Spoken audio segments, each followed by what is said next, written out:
మాత్రోస్ kitchen కి స్వాగతం. Instant dosa series day 5 లో గోధుమ పిండి దోశ ఎలా తయారు చేయాలో చూద్దామండి. కప్పు గోధుమ పిండి, అరకప్పు బియ్యం పిండి, పావు చెంచా బేకింగ్ పౌడర్, 2 చెంచాలు నెయ్యి, కొద్దిగా ఉప్పు వేసుకుని పిండికి నెయ్యి అంతా పట్టేలాగా బాగా కలపాలి.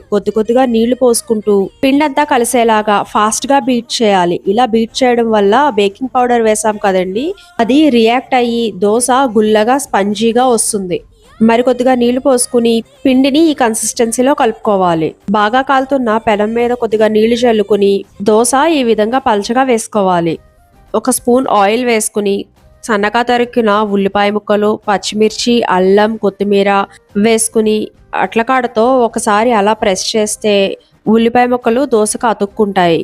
దోశ మరోవైపు తిప్పుకుని కాల్చుకుంటే 5 నిమిషాల్లో ఇన్స్టంట్ గోధుమ పిండి అట్టు రెడీ అండి. మీకు ఇష్టమైన చట్నీతో సర్వ్ చేసుకోవడమే. ఉంటానండి మరి, బాయ్ బాయ్.